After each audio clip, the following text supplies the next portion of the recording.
رمضان شریف کے روزے ہر عاقل بالغ مسلمان پر فرض ہیں، اور کسی صحیح عذر کے بغیر روزہ نہ رکھنا یا توڑنا حرام ہے۔ شریعت نے جن اعذار میں فرض روزہ نہ رکھنے یا توڑنے کی اجازت دی ہے وہ 9 ہیں۔ ذیل میں ان اعذار کو کچھ تفصیل کے ساتھ ذکر کیا جاتا ہے۔ نمبر 1، سفر۔ اگر کوئی شخص سفر شرعی میں ہو تو اس کے لیے روزہ توڑنا یا نہ رکھنا جائز ہے۔ بعد میں ان روزوں کی قضا لازم ہے، البتہ اگر سفر میں کوئی مشقت نہیں تو روزہ رکھ لینا بہتر ہے۔ نمبر 2، شدید بیماری۔ جو بیمار روزہ رکھنے کی طاقت رکھتا ہو اور روزہ رکھنے سے اس کی بیماری بڑھنے کا اندیشہ نہ ہو، اس پر بھی روزہ رکھنا لازم ہے۔ اگر بیماری ایسی ہو کہ اس کی وجہ سے روزہ نہیں رکھ سکتا، یا روزے رکھنے سے جان یا کسی عضو کی ہلاکت یا بیماری بڑھ جانے یا اس کی طوالت کا خطرہ ہو، تو اسے روزہ نہ رکھنے کی اجازت ہے، مگر جب تندرست ہو جائے تو بعد میں ان روزوں کی قضا اس کے ذمہ فرض ہے، کفارہ نہیں ہے۔ نمبر 3، عورت کا حاملہ یا مرضع ہونا۔ حاملہ یا مرضع کو اگر روزہ رکھنے سے اپنی جان یا بچہ کی جان کا خوف ہو تو اس کے لیے روزہ نہ رکھنا یا توڑنا جائز ہے۔ صحت کے بعد ان روزوں کی قضا کرنا ضروری ہوگا، البتہ کفارہ لازم نہیں ہوگا۔ نمبر 5 اور 6، شدید بھوک اور پیاس کا لگنا۔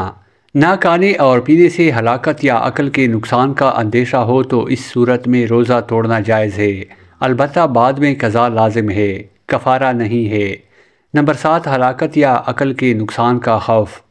چاہے کسی وجہ سے بھی ہو، مثلا سانپ یا زہریلے جانور نے کاٹ لیا ہو، اس صورت میں روزہ توڑنا جائز ہے، بعد میں قضا لازم ہے، کفارہ نہیں۔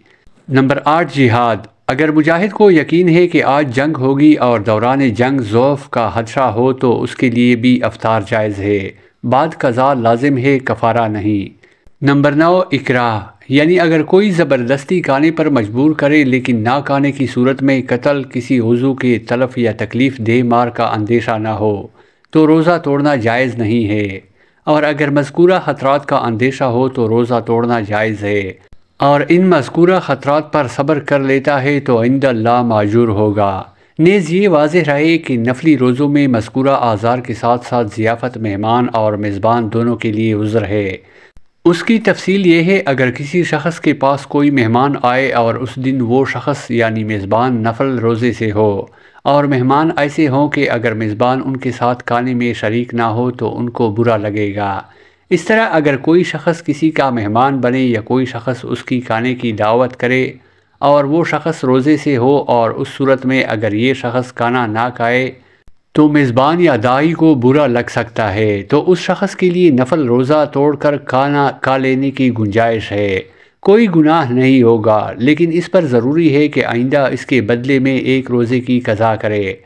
البتہ اگر اس شخص اپنے اوپر اعتماد نہیں اس بات کا کہ وہ آئندہ روزہ رکھ سکے گا یا نہیں، تو اسے روزہ نہ توڑنا چاہیے، بلکہ میزبان اور داعی کو معذرت کر دینی چاہیے۔ ضیافت کی صورت میں یہ گنجائش زوال سے پہلے تک کی ہے، زوال کے بعد روزہ توڑنا نہیں چاہیے۔